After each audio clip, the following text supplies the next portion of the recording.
Hey, Unbroken Nation, we'll be right back to the show, but I wanted to let you know that you can grab a copy of my first book, Think Unbroken, Understanding and Overcoming Childhood Trauma, for free. If you go to book.thinkunbroken.com, you can download the PDF ebook version of the book and get everything that I know about the baseline of healing trauma for free, downloaded to your email right now. Just go to book.thinkunbroken.com to download your copy of Think Unbroken, Understanding and Overcoming Childhood Trauma for a PDF for your phone. Again, that is book.thinkunbroken.com. You're listening to the Think Unbroken podcast, and I'm your host, Michael Unbroken. I'm an author, speaker, coach, and advocate for adult survivors of childhood trauma and abuse. In this podcast, you will learn how to transform your trauma into triumph, turn breakdowns into breakthroughs, and go from victim to being the hero of your own story. You can learn more at thinkunbrokenpodcast.com, and of course, check us out on Apple Podcasts and Spotify at Think Unbroken Podcast. Our subconscious mind has an innate ability to either help us move forward or actually keep us tremendously stuck. And there's so many things that even as we're in 2025, we don't understand about the human brain, things we are learning, things that we're trying to understand, and most importantly, even things we are trying to unlearn, which I'm super excited to have Todd Goodwin here today, Goodwin Hypnosis, and to talk about the power and the effect of the subconscious and the role that it plays in our day-to-day journey, especially after trauma. Todd, my friend, how are you today? Thank you, Michael. I appreciate it, and I'm glad to be here. Hopefully we have a conversation that inspires your listeners. Yeah, I hope so too. Now, I've had a couple people who have been experts in hypnosis over 8 years of this show. So I think we can just jump to, this isn't turning you into a chicken. We don't need to walk down that whole spiel. What I want to do is jump right into this, right? Because our subconscious is kind of like the tip of the iceberg, right? It's the real place in which, if you look at, most of our root causes of our problems exist. So I guess the first question is, what do people not understand about the subconscious?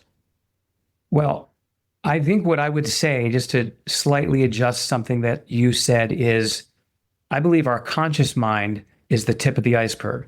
The conscious mind controls a very small percentage of what we do every day, mostly willpower, logic, analysis, problem solving, like that.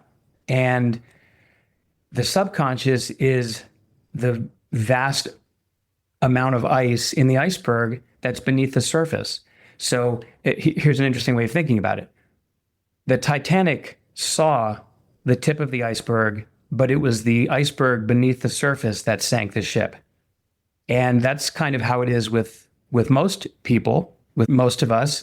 We all have tendencies that are driven by the subconscious, which is the irrational and emotional part of us that controls most of what we do.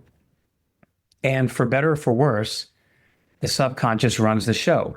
We can try here and there to control it consciously, but over the long term, the conscious mind, given that it's weaker and only works over a short period of time, it tends to lose out. So ultimately, what our subconscious is programmed with, if you think about it from a computer point of view, or from a human point of view, what the subconscious has learned throughout our lives, that's going to dictate our habitual thoughts, emotional reactions, behavioral, habits, and that will affect everything from health, relationships, finances, career, you name it, coming from, self-image all the way up to how we express ourselves in the world. So if the subconscious is not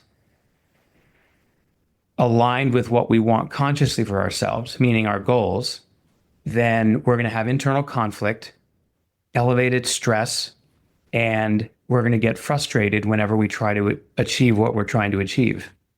So one of the things that I think about is there's this relationship between our irrational and emotional decision making. And when it comes to the subconscious, and for so many of us, we don't even understand where or why it comes from or why it does what it does. We're just kind of like moving about the world. When I was younger, I'm a perfect case scenario of this, right? Especially on the backside of a lot of childhood trauma. And when I'm 25, I'm just constantly in the throes of self-sabotage, emotional, irrational decisions. I'm 350 pounds, smoking 2 packs a day, drinking myself to sleep, getting in fights, like as a grown man, getting in fights. I'm $50,000 in debt. Car gets repoed. Many of these things I've talked about on the show before, but I'm in this place where I cannot, for the life of me, Todd, figure out why the hell bad things keep happening to me, right? And Yeah. so as we're in this, and knowing that this thing that you just talked about, without alignment, you walk down this path of conflict. Dude, my 20s was that in a nutshell. And it wasn't actually until I started moving towards really a lot of compassion, a lot of grace, discipline, a lot of the things that people tell us we should do that shifted. But the biggest shifts in my life didn't really come until I started doing some of this inner work that required subconscious reprogramming. So talk us a little bit more through about the relationship of our subconscious and then our day-to-day actions, and why, even though we might have big goals, we'll get in our way, we'll self-sabotage, we'll do things we said we wouldn't do. Okay, great. So I tend to, as a hypnotist, I tend to speak a lot in metaphors. I feel it's an easy way for people to understand things. So I'll give you a quick example and then answer it more literally. So imagine you have a horse and a person who wants to ride the horse. Now, if a horse were to just show up on in your field one day, you might say, "Wow, great, I have a horse. And I can, it can help me plow my field and do work for me. I can let my daughter play with it and she can have a horsey ride. I can show it off to my friends and it can be a pet." Now that sounds great, but you don't know where this horse came from. You don't know what it went through before you met it. And so if you try to hop on the horse, it might throw you off. If you try to feed it, it might bite you. It might break the barn door. It might, cause a lot of damage. And so the way I look at this is the horse represents our subconscious mind. It's very powerful and it can do great harm or amazing, wonderful things. And the person who wants to ride the horse is our conscious mind. So this is another way of looking at it that's a little more dynamic than the iceberg. So if you want to ride this horse, you need to have some degree of control of the horse, but you need to have a good relationship with the horse. If the horse is wild, meaning it's never been trained properly, meaning it's undisciplined, right? Or even worse, it's been traumatized, mistreated, beaten, starved, whatever it might be, and that horse is very troubled emotionally or physically or both, then good luck trying to control it. You can have the reins, you can have the bit, you can have all of that. And if you try to steer it one way, if it doesn't want to follow your direction, it sure as hell is not going to go where you want it to go. And a lot of the time when we try to control ourselves through willpower or try to stand there and reason with the horse when it doesn't speak English, we're not going to get results. We're just going to get frustration. So I mentioned if the horse has been traumatized or undisciplined. So the key is, in order to tame this horse, it needs to be rehabilitated. It also needs to be cared for, and it needs to be disciplined in a healthy way, not beating it up, but encouraging it, correcting it, and such is how we ideally would raise our kids. And since most of us were raised by people who were physically able to have children, but were emotionally, a lot of them, children still, they were dealing with their own emotional problems. And just because they could reproduce doesn't mean, as you know from your experience, just because your parents could have you doesn't mean they were ready. And so they take out their unresolved issues on us, not because they're evil, but because they can't help it. Because the subconscious, when it's upset, when it's misaligned, when it is troubled, especially with unresolved trauma, which is our specialty to resolve that, there is this very intense energy within that needs to come out. And that's where this emotional pain or suffering develops from unresolved trauma. And it manifests as anxiety or depression or addiction or suicide attempts, and even things that are less significant, even mild phobias or panic attacks, whatever it is. Most people's emotional and behavioral problems, Michael, they really stem from unresolved trauma, whether it's a big T trauma or the relatively minor traumas that most of us have experienced, especially when we were children.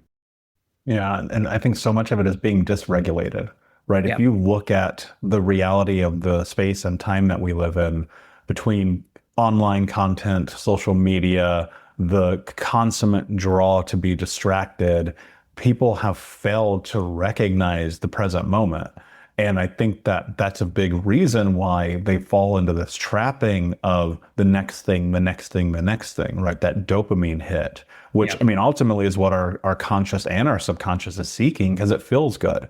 But when it feels good for 3 seconds at a time, we would call that being a drug addict, right? And you're always chasing your next high. I've had the benefit of interviewing some really amazing people like Dr. Anna Lamke, who wrote Dopamine Nation on the show a few years ago. And we had a very similar conversation where it's like, we're chasing this hit. Because if you think about this, right, I have this idea in my head that a big part of this journey for us as the individual is reparenting.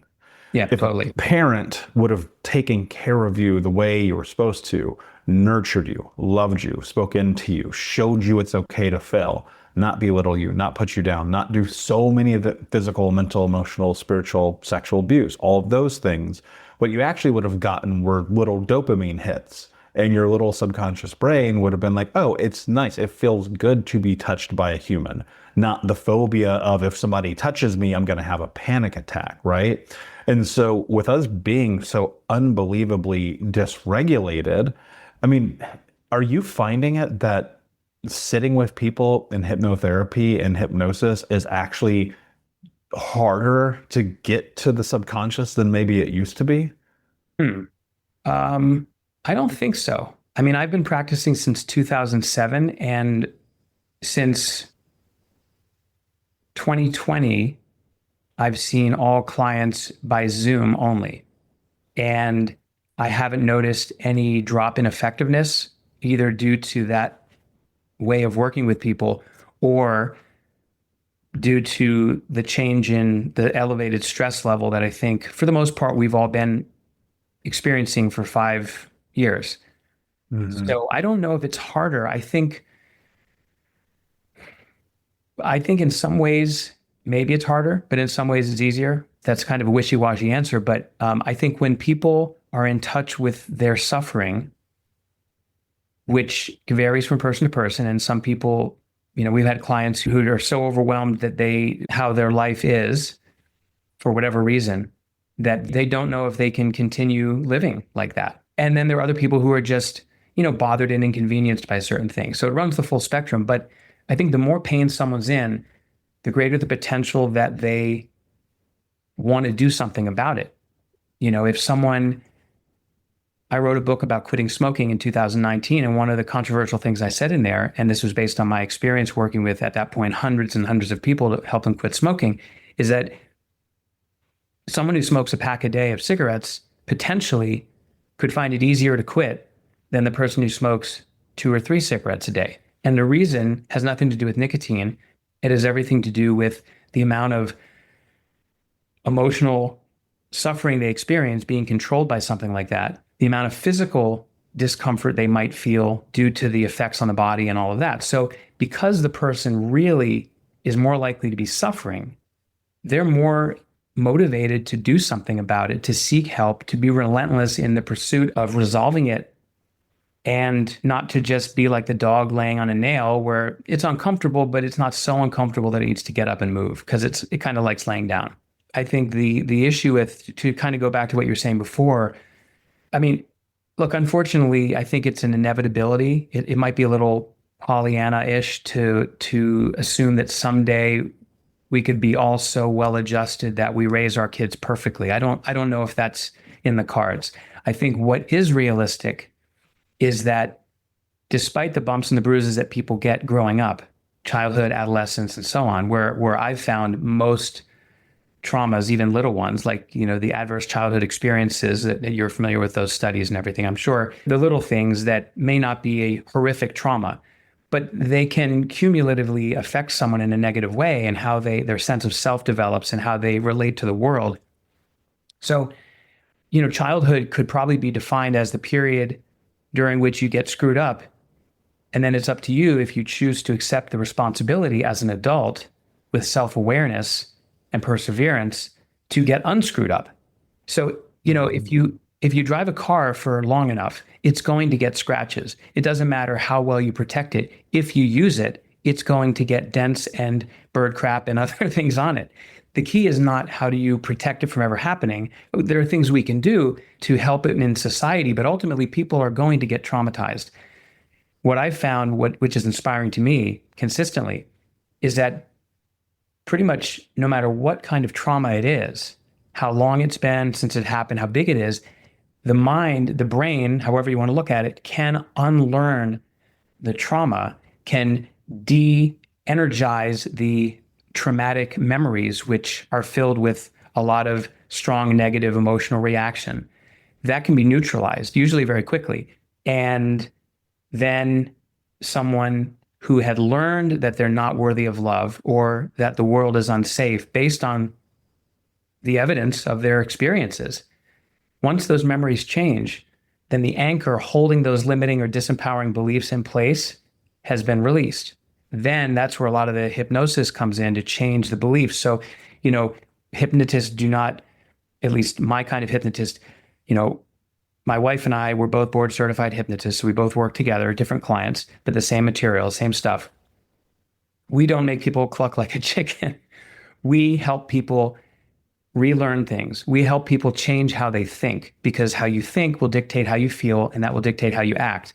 And if you don't change, if you have a unhealthy way of thinking, which was learned in most cases, then you're going to have unhealthy ways of feeling, which is why there are so many people on antidepressants and anti-anxiety meds. And that's going to lead to unhealthy ways of acting, which is why, 70% of the country is overweight, 15% smoke or vape nicotine. Who knows what percentage are hooked on marijuana or alcohol or social media. So you probably have 95% of the population that is struggling with some form of addiction or emotionally compulsive behavior, and just trying to control it without dealing with the root issue, which is how the person's thinking, is not going to work. So it really all, as far as I'm concerned, Michael, it really all comes down to the subconscious. If you know how to communicate with it in a way that it will actually be agreeable to change, then you can create a mental handshake between your conscious and subconscious, and that creates a congruency, which allows people to move forward much more easily and naturally than they would if they're fighting themselves. Yeah. I do want to talk about how we do that, but I want to stay in something that I think is actually provocative and really needs to be spoken about right now. And that is that we see many people, and I've coached thousands and thousands of people over almost a decade, and I've seen it in every single one. I saw it in myself. I'm sure you see it in yourself and many of your clients. They come to me and they're like, I have this addiction to this thing. And then on the backside of it, they go, well, I'm just have an addictive personality.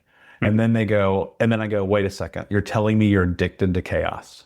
How does being addicted to chaos serve you? How does that make your life better? Right. And so we have these addictive personalities that lead down this path of the thoughts, feelings, and then the actions that then create this life.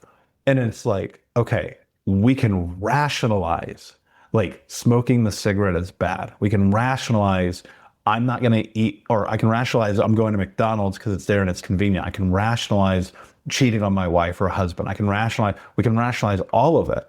But it's not actually until we unlearn the traumas and the behaviors that anything shifts.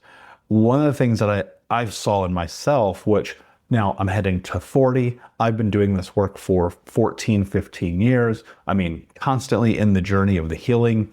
And another thing just comes up and comes up and comes up and comes up. And I've just kind of like relegated myself to the notion that that is reality. That every new, as T.D. Jakes said, new levels, new devils. And so you start leveling up, you start shifting, and then boom, the next thing presents itself. But we're talking about this idea about the unlearning, right? And especially compulsive behavior. Because I would have to assume that's generally the thing most people are coming to you for. I mean, I don't know, but I'm curious, right? Because it's like, I know I'm doing this thing that is completely ruining my life, but I can't stop. Again, addicted to the chaos. So how in the world, not only do we unlearn But how do we then take those unlearnings and those knowledge and all the information that we're getting and distill that down into something that actually helps us change our life? Because one of the things is I think a lot of people get stuck in knowledge and they do nothing with information. Okay, so let me unpack that. There was a lot there. First of all, I don't buy the addictive personality concept. I think that's an easy thing for people to say, and it's person smokes, drinks, gambles, whatever. Oh, addictive personality. I don't believe it's a personality type at all. I think it's simply a measure of how much discomfort the person's in emotionally and how much they have to do to alleviate that discomfort temporarily. So the person who can get away with smoking 3 or 4 cigarettes a day, and that may be their only, quote, vice, maybe they're not as overwhelmed as the person who smokes 2 packs a day and has to drink a 6-pack of beer every night to wind down. Very clearly, in most cases, the person who thinks they have an addictive personality and has multiple compulsive habits that they have trouble controlling naturally, those people tend to be either unfulfilled or very emotionally dysregulated or emotionally distressed for any number of reasons. It can come from unresolved trauma, not always. It can come just from feeling overwhelmed with the events in their life. But whatever the case is, Michael, like if someone has multiple compulsive tendencies or addictive tendencies, I tend to use the word more compulsion than addiction. There's fine differences between them, but I think it has less baggage than using the word addiction. If someone is emotionally dependent on some behavior or substance to temporarily make them feel better, then they're going to keep doing it until they resolve the reason why they're not feeling good to begin with. So one of the things I often say is, if you didn't feel so low, you wouldn't have to get so high. Addiction and compulsive habits, even if it's just overeating or eating, junk food or cookies or whatever it might be, if the person has seemingly no self-control, what I think is really helpful as a first step is to say, what is my subconscious trying to do for me that is a favor? Because we can think of the subconscious as the devil on one shoulder and the conscious mind is the angel on the other shoulder, and they're whispering in each ear, telling us what to do, and they're battling it out. The problem is the subconscious is not the devil. It's not trying to hurt us. It's actually, what I find though, Michael, is most issues that I see fall into one of 2 categories. The subconscious represented by, that part of you that is sabotaging, like you mentioned, self-sabotage. It's either like a misguided friend saying, here, have a cigarette. Here, have your 5th or 6th drink. Go cheat on your spouse. So it's trying to help you feel good because, weirdly and ironically, based on its own beliefs, it created the shitty feeling that it's now trying to help you get out of.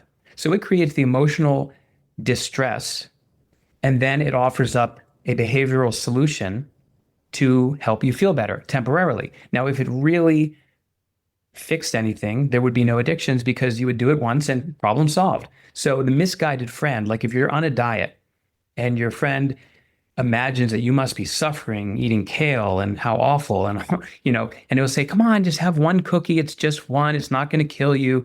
They're not trying to sabotage you, presumably. They're trying to help you feel better because they think you must be suffering. So that's the misguided friend. And that explains, a lot of these behaviors. The other is the overprotective parent.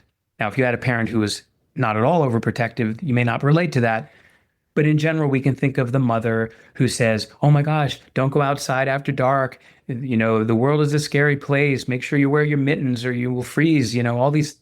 And so what they do is they implant a lot of fearful thinking, but they're not trying to mess us up and have us end up on at a therapist for years. They're just trying to protect us. So the subconscious creates fear, phobia, panic, anxiety, stress, as a way of helping us avoid or escape from a perceived threat, even if it's not rational, even if it's not real. Case in point, fear of flying. Safer than driving, but there are people who will not get on an airplane because their subconscious says this is the one plane that's going to crash. And so they avoid getting on or they escape at the last moment before the door closes. So that's a very sensible response if the perception or belief is correct, but it's not. And so there's most of our problems come from misunderstandings and mislearning at the subconscious level. So I think I may have touched on some of your questions there. Let's walk it a little bit more, because when I think about compulsive behaviors, right, which I think is a great way to phrase it in correlation or against addiction, right? I think compulsivity is something that I don't recall ever doing anything compulsive and being aware of doing it, right? But no matter what it was binge drinking, or it was like the hookup, or it was like the pack a day, or it was like the anything. And then today, like sometimes I have these compulsive behaviors that I have to catch myself then. It's like, why did I have to go to the gym again today? I could have rested. Why did I have 9 coffees today? Which that's my number one vice, right? So I'm like, okay, wait a second. Where does this sit? Where do these behaviors keep coming up? This podcast is sponsored by Talkspace. May is Mental Health Awareness Month, and Talkspace, the leading virtual therapy provider, is telling everyone, let's face it in therapy. By talking or texting with a supportive, licensed therapist at Talkspace, you can face whatever is holding you back, whether it's mental health symptoms, relationship drama, past trauma, bad habits, or another challenge that you need support to work through. It's easy to sign up. Just go to Talkspace.com and you'll be paired with a provider, typically within 48 hours. And because you'll meet your therapist online, you don't have to take time off work or arrange childcare. You'll meet on your schedule. Plus, Talkspace is in-network with most major insurers, and most insured members have a $0 copay. Make your mental health a priority and start today. If you're not covered by insurance, get $80 off your first month with Talkspace when you go to Talkspace.com and enter promo code SPACE80. That's SPACE80. To match with a licensed therapist today, go to Talkspace.com and enter promo code SPACE80. Stop by Sherwin-Williams and get 30% off select paints and stains May 2nd through the 12th. It's the perfect time to transform your space with color. Refresh your home inside and out with colors that make every space feel brand new. From cozy interiors to stunning exteriors, we've got the perfect shade for your next project. Shop the sale online or visit your neighborhood Sherwin-Williams store. Click the banner to learn more. Retail sales only. Some exclusions apply. See store for details. And so when you talk about this idea about like there's this correlation to being unfulfilled, what I want to discover here is like, well, if that's the problem, then why aren't people just doing things that make them fulfilled? And then wouldn't that then eliminate compulsive behavior? And wouldn't that then unlearn the trauma? And then wouldn't that get rid of addictive personalities and tendencies? So how do you get fulfilled then? That's one cause of someone's emotional discomfort. I wouldn't say that's the primary one. I think trauma, big T and especially little t, which are much more common, and by the way, that makes up the vast majority of the clients that my wife Gina and I see. It's not compulsive behaviors, although that is a symptom of an emotional disturbance. So people typically have persistent emotional disturbances. They may or they may not act out in an unhealthy behavioral way. Or if they do, they wouldn't see it as a compulsion because they don't drink alcohol, they don't smoke, they don't overeat.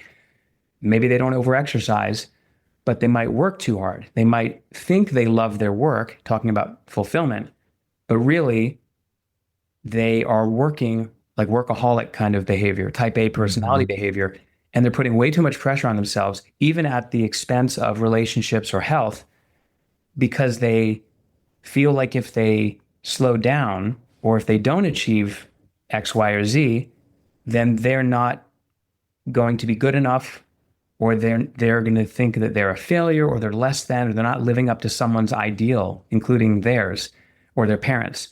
And this affects CEOs, entrepreneurs, high-performing athletes. Most of our clients are normal, everyday people, but occasionally we get the high-end performance kind of person who's a professional athlete or a CEO of a company with thousands of people, and they have the same issues that everyone else does. It's just they push themselves harder very often because they're compensating for something inside that they perceive as missing. They may not even be aware of it, like you mentioned. They might be compulsively engaging in some behavior They may not have the self-awareness. I mean, most people don't, through no fault of their own. No one teaches us this stuff, but it's the most important thing for people to understand, because if you don't know what goes on between your ears, then how the hell are you ever going to live the life that would truly inspire you? So how do people get fulfilled? Well, one is, realistically, not everyone can have a job or a career that's fulfilling to them. I mean, I'm sure there could be some people who make minimum wage who are truly fulfilled by what they do, but let's assume for a moment they're rare. It may not be practical for them if they love being an artist, if they love, throwing pottery. If the person has to put food on the table and they are at the poverty line, you can't realistically say, well, just follow your bliss, do what you love, and the money will follow. That's, in the universe I live in, Michael, that's just fairy tale speak. That's not realistic. So it's unrealistic for people to expect that they can do that, but they can add a few hours to their week where they're doing something that inspires them, that fulfills them. It could be usually a hobby, or listening to certain type of music, or whatever it might be, having good conversations like we're having now. To me, I find that very fulfilling.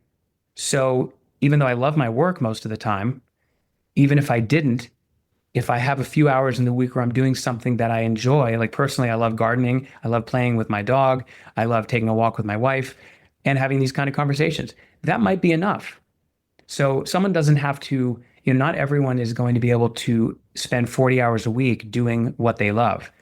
But if they give themselves the opportunity to spend a few hours a week doing something that lights them up, that gives them energy, that they love to talk about, that they will do without anyone reminding them to do it, that can really make up for a lot of the soul draining that happens during the rest of the week. Yeah. So I just wanted to throw that as a reality check there. Yeah, no, that's a great point. I mean, because on paper, you look at my life and you go, this guy must do what he loves. Huge podcast, travels the world, billboards in Times Square, written 4 books, coaches all these people. And I came to realize, I mean, it must have been 4 months ago. I was like, I don't have a hobby. I have nothing fun at all in my life. And it was really like a aha kind of moment for me, because I realized that all the creativity that I'd been leveraging over really my whole life has gone away in the last few years. I got zeroed in, started working really hard, changed what I was doing. And then I was like, oh, maybe this is why I got burned out. But like you mentioned, I couldn't see that because I didn't know, right? I didn't know that there's fulfillment in going to the concert, going to the walk, you're hanging out with friends and watching the game, doing many of the things that I kind of threw out of my life for the sake of career and drive. And so I think that's a really good point. I think doing inventory in your life, that can play a big role. And I think that one of the things that has happened is, and I think this is for me, there's always been just this ebb and flow. So as somebody that knows A scores, I have a 10. So I'm the Kobe of this ship, and it's really hard. A lot of days are really, really, really difficult, Todd. And the thing that it takes me doing to just kind of make it through the day to day is I have to follow the routine. I've got to do the meditation, the journaling, the yoga, the working out, the not eating processed foods, all these things that for many people, it's 1 or 2. For me, it's literally all of them, or I can't fucking function. It's wild, right? But one of the things that has happened for me, because I've done hypnosis and hypnotherapy, I think probably 7 or 8 times now. And this thing started happening to me, which I know you talk about, that I don't think is talked about enough. And that's these notions about memory reconsolidation, right? This idea of loosening the trauma's grip on our natural brain process. Mm-hmm. And I think what has started happening for me over the last 5-6 months was oh, wait a second, I can have fun. And here's the crazy part. It was, I can have fun actually for the first time. And so I'm sitting in that, and again, this reconsolidation of all these memories, and every single time that I had fun as a kid and there was some kind of ramification, I've been able to kind of put that to the side. Now, there's still work to do. I know there's still work, there's always more work to do, but I really want to dive into this because I don't think it's talked about enough. I don't think people understand it. And I think that if they do, it's more practical than I think people will understand. As you would imagine, I'll start with an analogy or a metaphor. Now, many of us played a game called telephone when we were kids, or were familiar with it. You have a bunch of kids sitting in a circle, and one starts with a message, like a sentence, and whispers it in the ear to the person next to them. And then the next one whispers it into the ear of the person next to them. And by the time it gets around a minute later to the original person, it's been spoken 10, 15 times, usually the message has changed. Not intentionally, it just changes because little details get lost or are heard differently. So the way our memories work is kind of similar to that game.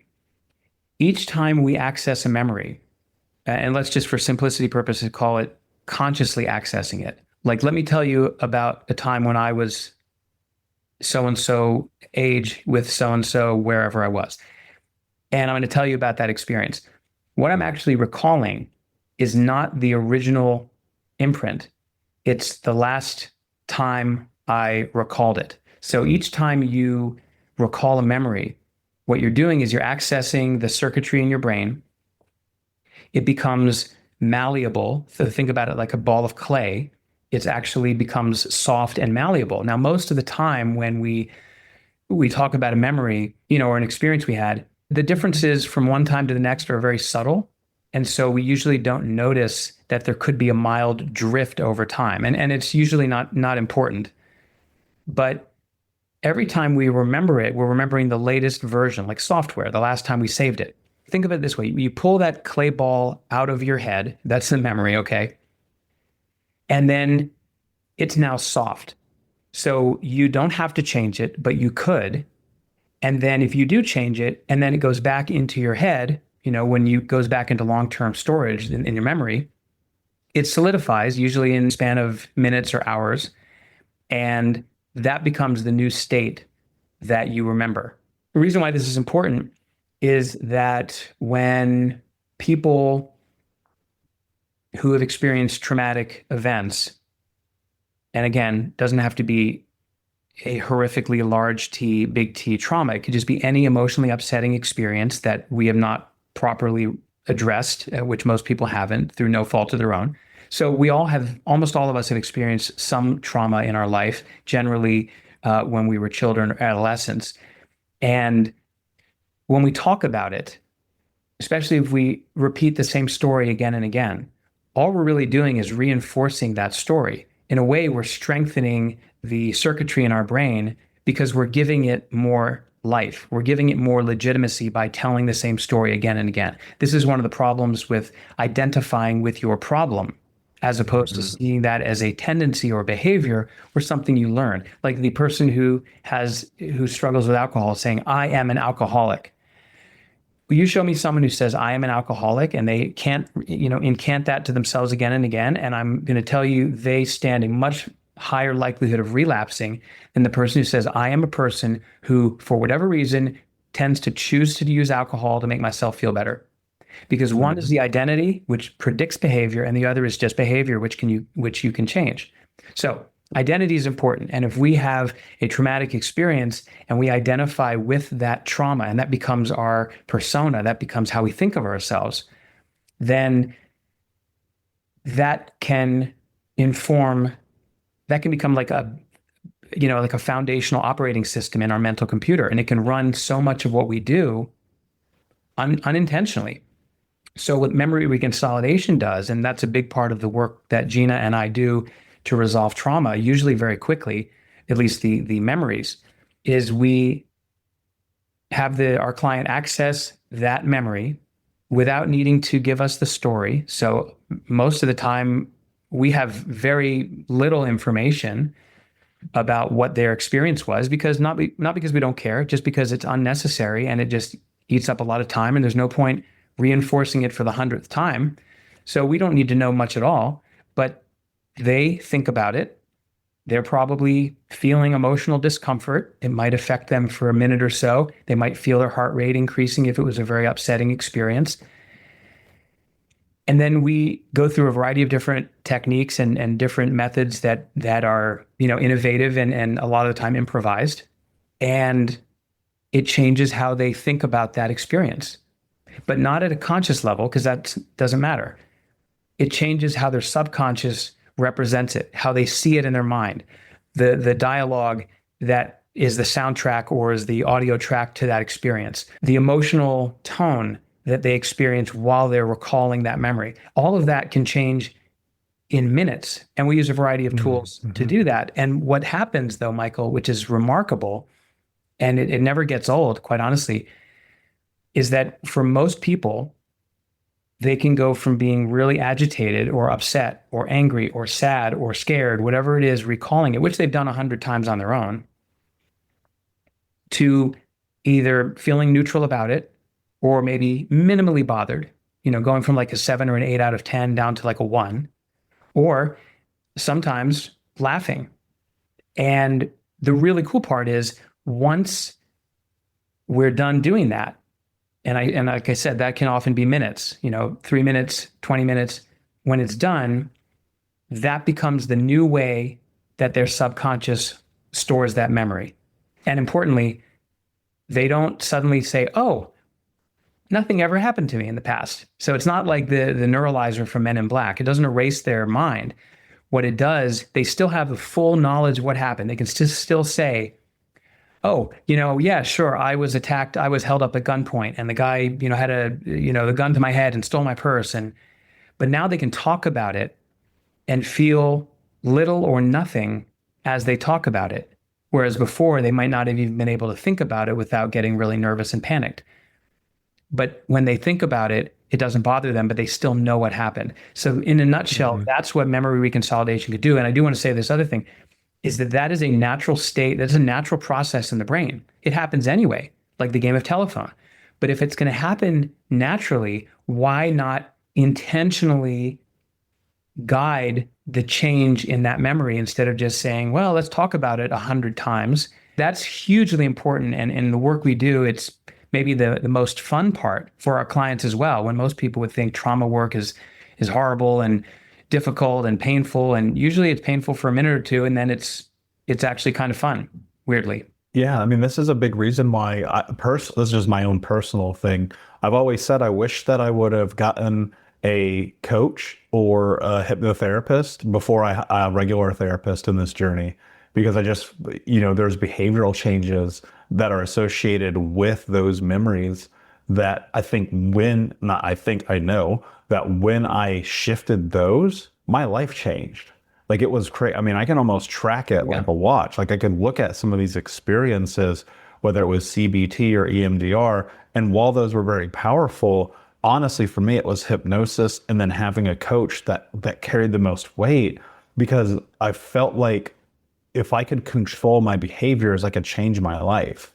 What I didn't know 15 years ago, which I know now, obviously, is what it actually is. It's controlling your mind. It's controlling your emotions that then in turn impact and control your behaviors that then in turn change your life. So somebody's listening, they're deep in this conversation. They're like, okay, I could see the benefit of what Todd's talking about, but what's actually happening? Like, how do I actually change my mind? Like, how do I actually change my identity, my beliefs? How do I, change and resolve these emotional and behavioral issues? Like, what is happening when I sit down with somebody like you, Todd? Well, first of all, hypnosis is a part of what we do. Most of the memory-related work and other things that we do are, in the realm of NLP or neurolinguistic programming, which basically puts a turbo boost on hypnosis. So hypnosis is great, but in and of itself, by itself, it would not be nearly as powerful as combining it with these other modalities. So, but all of them are based on having a more receptive state of mind. So and I don't mean consciously like, okay, I'll unfold my arms, I'll listen to what you have to say, I'm receptive. Again, that's at a conscious level. We're interested in how can we help this person access a natural state. Hypnosis is a natural state. Everyone experiences it daily. Daydreaming, playing video games, and responding emotionally to what you're playing or reading a novel or watching a movie and emotionally responding, even zoning out when driving. Those are all hypnotic states. So everyone experiences hypnosis constantly. It just happens automatically. What we do is we help through a variety of different techniques, help our clients access that state however we're doing it, whether they're closing their eyes and breathing deeply and zoning out in what we would think of as a hypnosis session, or, looking eye to eye like we are right now, we're just talking about stuff, or you might imagine something, whatever the case is, it's simply about helping someone get into a speed learning state where they can unlearn, relearn, learn something new, and that updates the software in the mental computer. I think that answers your question on some level. I'm not going to get into kind of take a stab at a neuroscience explanation, but there are certain things that happen in the brain where our imagination is more augmented, more empowered, and the critical part of us that tends to reject things gets less blood flow or less activity. And that allows us to think about possibilities using our imagination through storytelling or what if. So we don't have to believe something that, oh, I no longer have interest in junk food. Oh, I'm over my trauma. They don't have to believe that. But what if that were true? How would you feel? What would your day-to-day be like? So you can imagine what it would be like to overcome that problem. And as that happens, a person is now open. They're receptive, not to having their mind controlled, which is a common myth of hypnosis, which is complete nonsense, but to being basically dehypnotized. Because really what we do is we dehypnotize people. People have already been hypnotized by society's bullshit or by whatever their parents told them that is hobbling them in their life today, or whatever experiences they've had. They've already been imprinted and programmed. We simply help them use their natural abilities because they don't have the guidance, but we guide them to unlearn it, to shift. And kind of like hypnosis, as we do it, is kind of like a dance. You have a lead and you have a person who follows. The person just needs to be able to follow directions. The lead has to know all the steps. And as long as the two want to work together and dance, you can have magic. But as soon as one person says, okay, I don't like this, I don't want to do it, the dance is over. That's kind of what it's like working with a hypnotist. So basically it's creating an open mind that will allow a person's subconscious to think about things the way their conscious mind wants them to. Meaning, I'm a non-smoker. I can feel confident. I don't have to keep defining myself as, I need other people's approval in order to feel like an okay person. So really most of the work, Michael, is just unlearning stuff. Yeah, dehypnotizing is a great way to phrase it. Whenever I have people come into my programs, I always tell them that I'm going to brainwash them, but only because their brain's dirty. And I think that's a big part of it is looking at the reality. When you take the willingness to walk this path and do this work, what comes on the backside can be very beautiful. And it's not that it's easy, because most of the time it's not. And it's not that it's like a one size fits all, because trust me, name a modality and I have tried it and most of it did nothing for me. And so it's about finding the right fit.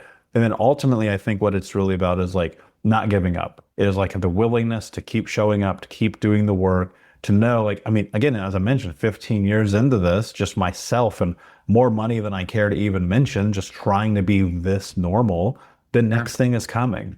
And that is just what I've discovered is the nature of life. Todd, this has been an amazing conversation, man. I really, really appreciate it. Before I ask you my last question, where can everyone find you, learn more about you, and come and work with you? Yes. So thank you, Michael. So like I mentioned, we see all clients by Zoom. So time zone permitting, no matter where someone lives, we can potentially help them one-on-one if they're struggling with, unwanted thoughts and feelings and behaviors or trauma. If you're listening to this and you're wondering, hey, could this help me?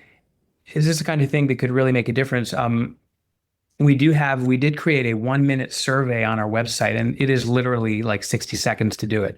If you go to goodwinhypnosis.com/survey and just take 1 minute to answer, I think 8 or 10 little bullet point questions, that will indicate whether, based on your answers, we think we might be a good fit for you and you might be a good fit for what we do. Make sure you'll have an opportunity to put in your email address and make sure you mention Think Unbroken, because you'll immediately get 2 free gifts that we're offering. One is a deeply relaxing self-hypnosis audio called Go With the Flow, and it's really great for gaining perspective and reducing emotional reactivity. And it's just really good for, practicing that relaxation response to lower stress. And the other is an educational video called 17 Facts You Need to Know About Yourself Before Seeing a Hypnotist or Therapist. And that covers a lot of different topics that most people don't know much about, including some of the things we talked about today. So you'll get those immediately. And then we'll also, we occasionally have free live Q&A where we teach a concept or two and then take live questions from whoever's attending. So we do this by Zoom. So when you submit your email and you get those 2 free gifts, we'll also let you know when our next one is. And then you're welcome to register and come to that. So, there's no pressure in any of this. It's just kind of a free and easy way to get started and to see if it helps you. So it's just goodwinhypnosis.com/survey. Reach out to us and, maybe we'll be able to help. Perfect. Yeah. And guys, of course, go to thinkunbrokenpodcast.com for that and more in the show notes. My last question for you, my friend, what does it mean to you to be unbroken? So I would say that, like I mentioned, few people reach adulthood without some dings and dents and scratches, bumps and bruises. That's part of life. Some people more than others. So I think being unbroken is to be resilient. And despite whatever dings and dents we got, it's our responsibility, if we choose to accept that, to adapt, to heal, to learn, and to grow from that experience so that we can hopefully take it from being baggage to actually turn it into fuel to inspire us and frame it in a way that we can actually build on what we would have thought of as trauma, but actually look at something that can really help us turbocharge our life in the direction of fulfillment and wellness. Yeah, beautifully said, man. And I want to encourage everyone to walk that path because while it can be very difficult, it's also incredibly rewarding. Todd, thank you so much for being here. It was a pleasure to sit with you today. Unbroken Nation, guys, thank you so much for listening. If you got any value out of today's episode, or you think it will help someone in your life, share it with them. Follow us on Instagram at @MichaelUnbroken. Take care of yourselves, take care of each other. And until next time, my friends, be unbroken. I'll see ya. Thank you so much for listening to Think Unbroken. Please share this episode with someone who could use it and help us move forward in our mission of ending generational trauma in our lifetime. And if you would, please take 5 seconds to pop on iTunes or Spotify, hit that 5-star, leave a review, and you can also reach out to us on social at Michael Unbroken or at Think Unbroken. And of course, you can check out our YouTube channel at Think Unbroken. Thank you for being a part of Unbroken Nation, my friends, and until next time, be unbroken. We'll be right back to today's show, but before we do, I want to let you know that you can get a free copy of my first book, Think Unbroken, Understanding and Overcoming Childhood Trauma, when you leave a review for the podcast on Apple Podcast, either on desktop or on your phone. All you have to do is go to Apple Podcasts, look up Think Unbroken, click follow in the top right, and then go and leave a review at the bottom. And when you leave that review, screenshot it and send it over to book.thinkunbroken.com, where you can upload your contact and mailing information, and we will send you a free copy of this award-winning best-selling book, absolutely free, including shipping. Just go to book.thinkunbroken.com to upload your screenshot review from Apple Podcasts for the Think Unbroken podcast. And until next time, my friend, be unbroken. I'll see ya. At Arizona State University, we're bringing world-class education from our globally acclaimed faculty to you. Ranked #1 in innovation for 10 consecutive years and #2 among public universities for employability. ASU isn't just ahead of the curve, it's creating new paths to success. Earn your degree from the nation's most innovative university. Online, that's a degree better. Explore more than 300 undergraduate, graduate, and certificate programs at asuonline.asu.edu. The search for truth never ends. Introducing June's Journey, a hidden object mobile game with a captivating story. Connect with friends, explore the roaring 20s, and enjoy thrilling activities and challenges while supporting environmental causes. After 7 years, the adventure continues with our immersive travels feature. Explore distant cultures and engage in exciting experiences. There's always something new to discover. Are you ready? Download June's Journey now on Android or iOS.